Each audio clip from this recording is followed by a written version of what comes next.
नमस्कार दोस्त, आज हम बात करेंगे बीपीएससी टीआरई 4.0 के लिए कुछ महत्वपूर्ण क्वेश्चन। यह क्वेश्चन बीपीएससी टीआरई 4.0 के लिए तो महत्वपूर्ण है ही, साथ ही उन सभी एग्जामों के लिए महत्वपूर्ण है जहां पे एनसीईआरटी और एससीईआरटी से क्वेश्चन पूछे जाते हैं। तो चलिए दोस्त, शुरू करते हैं बिना किसी देरी के। तो पहला क्वेश्चन है, राष्ट्रीय कांग्रेस से पूर्व सबसे प्रमुख संस्था थी? तो आंसर हो जाएगा इंडियन एसोसिएशन ऑफ कलकत्ता। इसका कुछ पॉइंट है, इसको भी देख लेते हैं। इंडियन एसोसिएशन ऑफ कलकत्ता तथा इसके नेता सुरेंद्र नाथ बनर्जी ने इंडियन नेशनल कॉन्फ्रेंस को संगठित करने में महत्वपूर्ण भूमिका निभाई। नेक्स्ट क्वेश्चन है, महात्मा गांधी ने खिलाफत आंदोलन को समर्थन क्यों किया? तो आंसर हो जाएगा गांधी जी ने अंग्रेजों के खिलाफ अपने आंदोलन में भारतीय मुसलमानों का सहयोग प्राप्त करना चाहता था। नेक्स्ट क्वेश्चन है, किसने कांग्रेस के ऐतिहासिक लाहौर अधिवेशन की अध्यक्षता की? तो आंसर हो जाएगा जवाहरलाल नेहरू। नेक्स्ट क्वेश्चन है, बंगाल का कौन सा स्वतंत्रता सेनानी ब्रिटिश सरकार द्वारा बंगाल के विभाजन के खिलाफ था? तो आंसर हो जाएगा बिपिन चंद्र पाल। नेक्स्ट क्वेश्चन है, गांधी इरविन संधि में मध्यस्थ की भूमिका किसने निभाई? तो आंसर हो जाएगा तेज बहादुर शत्रु। नेक्स्ट क्वेश्चन है, किसी दिए गए यौगिक का उसके घटकों के द्रव्यमान के अनुसार एक निश्चित अनुपात होता है, किससे संबंधित है? तो आंसर हो जाएगा डाल्टन के परमाणु सिद्धांत का प्रथम नियम। नेक्स्ट क्वेश्चन है, इत्र की महक एक प्रक्रिया द्वारा फैलती है जिसे कहा जाता है? तो आंसर हो जाएगा प्रसार। नेक्स्ट क्वेश्चन है, डाल्टन के प्रमुख सिद्धांत के अनुसार किसी तत्व के सबसे छोटे घटक को क्या कहते हैं? तो आंसर हो जाएगा परमाणु। नेक्स्ट क्वेश्चन है, बर्फ का गलनांक क्या है? तो आंसर हो जाएगा 273 केल्विन। नेक्स्ट क्वेश्चन है, पदार्थ की इनमें से किस अवस्था का घनत्व अधिकतम होता है? तो आंसर हो जाएगा ठोस। नेक्स्ट क्वेश्चन है, जब 1 लीटर पानी को 4 डिग्री सेल्सियस और 0 डिग्री सेल्सियस तक ठंडा किया जाता है तो इसका आयतन क्या होता है? तो नेक्स्ट आंसर हो जाएगा इसका बढ़ता है। नेक्स्ट क्वेश्चन देखते हैं, बेंजीन की प्रतिस्थापना अभिक्रियाओं के संबंध में निम्नलिखित में से कौन सा असत्य है? तो आंसर हो जाएगा एक एरोमेटिक हाइड्रोकार्बन। यह क्या है? असत्य कथन है। नेक्स्ट क्वेश्चन है, निम्नलिखित अभिक्रिया का प्रमुख उत्पाद है? तो अभिक्रिया क्या है? CH3CH double bond CH CO2 CH3। तो इसका आंसर हो जाएगा CH3CH इक्वल टू कर देंगे CH2OH। ये LiAlH4 के प्रेजेंस में हुआ है। नेक्स्ट क्वेश्चन है, कौन विस्थापन प्रतिक्रिया का एक उदाहरण है? तो आंसर हो जाएगा Fe जो कि सॉलिड है और प्लस CuSO4 जो कि एक्वस है बराबर हो जाएगा FeSO4। यहाँ पे क्या हुआ है, ये Fe जो है Cu को हटा के ये FeSO4 बन गया, तो यहाँ पे विस्थापन हो गया किसका? Cu का। नेक्स्ट क्वेश्चन है, फिनोल और फॉर्मल्डिहाइड के बहुलीकरण का उत्पाद क्या है? तो आंसर हो जाएगा बेकेलाइट। नेक्स्ट क्वेश्चन है, निम्नलिखित में से किस अभिक्रिया में सांद्र H2SO4 ऑक्सीकरण एजेंट के रूप में कार्य करता है? तो आंसर हो जाएगा कोई नहीं, क्योंकि यहाँ पे ऑप्शन में दिया हुआ है ZNO प्लस H2SO4 और दूसरा ऑप्शन दिया हुआ है KBr प्लस H2SO4, तो इसमें से कोई नहीं आंसर हो जाएगा। नेक्स्ट क्वेश्चन है, दांतों के एनिमल में कैल्शियम फॉस्फेट मौजूद होता है, कैल्शियम फॉस्फेट की प्रकृति क्या होती है? तो आंसर हो जाएगा क्षारीय होती है। नेक्स्ट क्वेश्चन है, हवा के संपर्क में आने पर कुछ समय बाद चांदी की वस्तुएं में क्या प्रभावित होता है? तो आंसर हो जाएगा काली हो जाता है। नेक्स्ट क्वेश्चन है, डैश के बीच प्रतिक्रिया को थर्माइट प्रतिक्रिया कहा जाता है? तो आंसर हो जाएगा लोहा ऑक्साइड और एल्यूमिनियम। नेक्स्ट क्वेश्चन है, कॉपर हवा में नम कार्बन डाइऑक्साइड के साथ अभिक्रिया करके डैश बनाता है? तो आंसर हो जाएगा मूल कॉपर कार्बोनेट। नेक्स्ट क्वेश्चन है रेफ्रिजरेटर के निर्माण में निम्नलिखित में से किस रसायन का उपयोग किया जाता है? तो आंसर हो जाएगा क्लोरोफ्लोरोकार्बन। क्लोरोफ्लोरोकार्बन को आमतौर में फेरियोन के रूप में जाना जाता है। नेक्स्ट क्वेश्चन है पैनेथ कोशिकाएं इसमें पाई जाती है? तो आंसर हो जाएगा क्रिप्टस ऑफ लीवरकुहन। नेक्स्ट क्वेश्चन देखते हैं क्या लसिका का गुण नहीं है? तो आंसर हो जाएगा इसमें लिम्फोसाइट्स होते हैं जो शरीर की प्रतिरक्षा प्रतिक्रिया के लिए जिम्मेदार होते हैं। ये क्या है? लसिका का गुण नहीं है। इसका कुछ पॉइंट है उसको भी देख लेते हैं। प्रतिरक्षा प्रणाली के प्राथमिक भागों में अस्थिमज्जा और थैमस शामिल है। अस्थिमज्जा प्रतिरक्षा प्रणाली के लिए बेहद महत्वपूर्ण है क्योंकि शरीर के सभी रक्त कोशिकाएं टी और बी लिम्फोसाइट्स सहित अस्थिमज्जा में उत्पन्न होती है। बी लिम्फोसाइट्स परिपक्व होने के लिए मज्जा में रहते हैं। नेक्स्ट पॉइंट है जबकि टी लिम्फोसाइट्स थैमस की यात्रा करते हैं, इसलिए यह लसिका का गुण नहीं है। नेक्स्ट क्वेश्चन है शब्द सारकोड किसके द्वारा दिया गया था? तो आंसर हो जाएगा दुर्जा डेन के द्वारा। नेक्स्ट क्वेश्चन है सूत्रकणिका जिसे माइटोकॉन्ड्रिया इंग्लिश में कहते हैं एटीपी संश्लेषण रासायनिक प्रतिक्रिया होती है? तो आंसर हो जाएगा आंतरिक झिल्ली। नेक्स्ट क्वेश्चन है कौन से कोशिकांग के पास अपने स्वयं के आनुवांशिक पदार्थ संकेतीकरण प्रोटीन नहीं है? तो आंसर हो जाएगा राइबोसोम। नेक्स्ट क्वेश्चन है स्तनधारी कोशिकाओं के निम्नलिखित अंगों में कौन सा जल अपघटकीय एंजाइमों में समृद्ध है? तो आंसर हो जाएगा लाइसोसोम। इसका कुछ पॉइंट है इसको भी देख लेते हैं। माइटोकॉन्ड्रिया कोशिका के बिजली घर के रूप में जाना जाता है। नेक्स्ट है राइबोसोम एक कोशिका के वंशानुगत पदार्थ या डीएनए को संग्रहित करता है और यह कोशिका की गतिविधियों का समन्वय करता है। नेक्स्ट क्वेश्चन है निम्न में से कोशिकीय अंगक के किस समूह में डीएनए होता है? तो आंसर हो जाएगा माइटोकॉन्ड्रिया, केंद्रक और क्लोरोप्लास्ट। इसका कुछ पॉइंट है इसको भी देख लेते हैं। क्लोरोप्लास्ट पौधों की कोशिकाओं में ऊर्जा का उत्पादन करते हैं।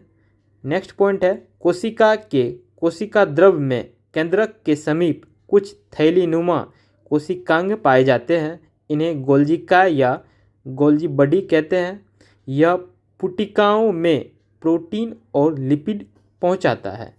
नेक्स्ट क्वेश्चन है भ्रूण संवर्धन का एक प्रमुख अनुप्रयोग क्या है? तो आंसर हो जाएगा क्लोनल प्रसार। नेक्स्ट देखते हैं दो समान अंगों के उदाहरणों में से एक तोते का पंख और डैश हो सकता है? तो आंसर हो जाएगा घरेलू मक्खी का पंख। इसका कुछ पॉइंट है इसको भी देख लेते हैं। तोते के पंख मेसोडर्म से उत्पन्न होते हैं जबकि हड्डियों द्वारा समर्थित होते हैं, जबकि घरेलू मक्खी के पंख मूल रूप से एक्टोडर्मल होते हैं, चिटनस संरचनाओं द्वारा समर्थित होते हैं। नेक्स्ट क्वेश्चन है सही कथन को ज्ञात कीजिए। तो आंसर हो जाएगा गुणसूत्र अनुवांशिक कारकों के वाहक होते हैं। ये क्या है? कथन सही है। नेक्स्ट दो कथन दिया हुआ है। इसमें कथन ए है संवेग परिवर्तन की दर बल के समानुपाती होती है। नेक्स्ट मतलब बी कथन दिया हुआ है संवेग परिवर्तन की दर गतिज ऊर्जा के समानुपाती होती है। इसमें से पूछा गया है कि कौन सा सही है? तो आंसर हो जाएगा केवल ए कथन जो है सही है। केवल एक कथन सही है जो क्या है? संवेग परिवर्तन की दर बल के समानुपाती होती है। नेक्स्ट क्वेश्चन है एक उच्च स्प्रिंग बोर्ड से गोता लगाने वाला एक खिलाड़ी पानी में प्रवेश करने से पहले हवा में कई तरह का व्यायाम कर सकता है। गिरावट के दौरान निम्न में कौन सा पैरामीटर स्थिर रहेगा? तो आंसर हो जाएगा खिलाड़ी का कोणीय संवेग। नेक्स्ट क्वेश्चन है चलती ट्रेन में एक यात्री 5 रुपये का सिक्का उछालता है। यदि सिक्का उसके पीछे की ओर गिरता है तो ट्रेन एक समान डैश के साथ चल रही है। तो यहाँ पे खाली जगह के स्थान पे क्या हो जाएगा, त्वरण के साथ चल रही है, इसलिए क्या होगा, वो 5 रुपये का सिक्का क्या होगा, पीछे गिर जाएगा। नेक्स्ट क्वेश्चन है, यदि पृथ्वी की परिक्रमा करने वाले उपग्रह का कक्षीय वेग 7 किलोमीटर प्रति सेकंड है तो उसका पलायन वेग होगा, आंसर हो जाएगा 9.9 किलोमीटर प्रति सेकंड। यहाँ पे दिया गया है v0 7 किलोमीटर प्रति सेकंड। हम जानते हैं कि कक्षीय वेग और पलायन वेग के बीच का संबंध जो होता है v बराबर √2v0 होता है, जहाँ पे v पलायन वेग हो गया, v0 उपग्रह की कक्षीय गति हो गई, इसलिए उपग्रह के पलायन वेग v बराबर √2v0। तो v बराबर √2 × 7 = 9.9 किलोमीटर प्रति सेकंड। नेक्स्ट क्वेश्चन देखते हैं, जड़ दबाव होता है, तो आंसर हो जाएगा ए और बी बोथ। तो ए में क्या है, जब दिन में जल वाष्पोत्सर्जन की दर कम होती है। नेक्स्ट है बी, जब रात में मिट्टी की नमी अधिक होती है तब क्या होता है, जड़ दबाव होता है। नेक्स्ट क्वेश्चन है, रस के आरोहण के दौरान वाहिकाओं टेकिडस में पानी के स्तंभ में आमतौर पर डैश के कारण टूटते या विभाजन नहीं होते हैं। तो आंसर हो जाएगा सामंजस्य और असामंजन। नेक्स्ट क्वेश्चन है, ग्लाइकोलाइसिस क्रेब्स चक्र और इलेक्ट्रॉन परिवहन प्रणाली का समग्र लक्ष्य डैश का निर्माण है। तो आंसर हो जाएगा छोटे स्टेप वाइज इकाइयों में ATP। नेक्स्ट क्वेश्चन है, विद्युत आवेग डैश से न्यूरॉन में यात्रा करता है। तो आंसर हो जाएगा डेंड्राइट, फिर उसके बाद सेल बॉडी, उसके बाद एक्सॉन, उसके बाद एक्सोनल एड। नेक्स्ट क्वेश्चन है, स्तन ग्रंथि का विकास किस हार्मोन से होता है। तो आंसर हो जाएगा एस्ट्रोजन। नेक्स्ट क्वेश्चन है, मटर के पौधे में टेंड्रिल वृद्धि डैश के कारण होती है। तो आंसर हो जाएगा सपोर्ट के संपर्क में टेंड्रिल कोशिकाओं में तेजी से कोशिका विभाजन। नेक्स्ट क्वेश्चन है, किस हार्मोन की निकासी मासिक धर्म का तत्काल कारण है। तो आंसर हो जाएगा प्रोजेस्टेरोन। नेक्स्ट क्वेश्चन है, प्रसव संकेत की उत्पत्ति होती है। तो आंसर हो जाएगा केवल पूर्ण विकसित भ्रूण और प्लेसेंटा। नेक्स्ट क्वेश्चन है, स्तनधारियों में विरसन के बाहर अंडकोश की थैली में विरसन होता है। तो आंसर हो जाएगा शुक्राणु जनन के लिए कम तापमान की आवश्यकता होती है। नेक्स्ट क्वेश्चन है, गर्भावस्था को बनाए रखने के लिए नाल द्वारा स्रावित हार्मोन है। तो आंसर हो जाएगा HCG HPL, प्रोजेस्टेरोन और एस्ट्रोजन। नेक्स्ट क्वेश्चन है, किसी जीव द्वारा किसी अंग के उपयोग और अनुपयोग से उस अंग की विशेषताओं में भिन्नता प्राप्त हो जाती है, ये किसके द्वारा प्रस्तावित किया गया था। तो आंसर हो जाएगा जीन बैप्टिस्ट लेमार्क। नेक्स्ट देखते हैं, एक वस्तु 1000 हर्ट्ज पर कंपन कर रही है, उत्पन्न ध्वनि की समयावधि कितनी होती है। तो हम जानते हैं T बराबर 1/f होता है। प्रश्न में कंपन करने वाली वस्तु की आवृत्ति 1000 हर्ट्ज दिया हुआ है, इसलिए समय अवधि होगी 1/1000 बराबर 0.001 सेकेंड। उत्पन्न ध्वनि की आवर्तकाल क्या हो जाएगा, 0.001 सेकेंड। नेक्स्ट क्वेश्चन है, डॉल्फिन, चमगादड़ और पोरपाइस क्या भेजते हैं। तो आंसर हो जाएगा अल्ट्रासाउंड। इसका कुछ पॉइंट है, इसको भी देख लेते हैं। अपनी गुंज या परिवर्तित तरंगों का उपयोग उन वस्तुओं के स्थानों की पहचान करने के लिए करते हैं जिन्हें वे नहीं देख सकते हैं, इसे इकोलोकेशन कहते हैं। नेक्स्ट क्वेश्चन है, यदि प्रतिरोधक ओम के नियम का पालन करता है तो इसे क्या कहा जाता है। तो आंसर हो जाएगा रैखिक तत्व। नेक्स्ट क्वेश्चन है, उससे पहले हम एक पॉइंट देख लेते हैं। अरैखिक तत्व का एक उदाहरण थायरिस्टर है। तो नेक्स्ट क्वेश्चन है, जब कांच की छड़ को रेशम से रगड़ा जाता है तो कांच की छड़ डैश करती है। तो आंसर हो जाएगा इलेक्ट्रॉन को मुक्त करती है। नेक्स्ट क्वेश्चन है, धारावाही सीधे चालक के कारण किसी बिंदु पर चुंबकीय क्षेत्र की शक्ति को प्रभावित करने वाले कारक कौन से हैं। तो आंसर हो जाएगा तार की लंबाई, धारा और दूरी। नेक्स्ट क्वेश्चन है, आपके पास एक कॉइल और एक क्षार चुंबक है, आप डैश को घुमाकर विद्युत धारा उत्पन्न कर सकते हैं। तो आंसर हो जाएगा या तो चुंबक या कॉइल या दोनों। नेक्स्ट क्वेश्चन है, किस शहर को हरियाणा का चावल का कटोरा कहा जाता है। तो आंसर हो जाएगा करनाल। नेक्स्ट क्वेश्चन है, डैश उत्पादन में हरियाणा का प्रथम स्थान है। तो आंसर हो जाएगा मशरूम। मशरूम जो है हरियाणा में बहुत पैमाने पे उत्पादन किया जाता है। नेक्स्ट क्वेश्चन है, सरसों के उत्पादन में हरियाणा का कौन सा जिला प्रथम स्थान पर है। तो आंसर हो जाएगा महेंद्रगढ़।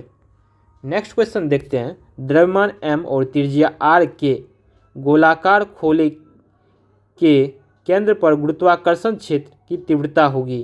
तो आंसर हो जाएगा 0।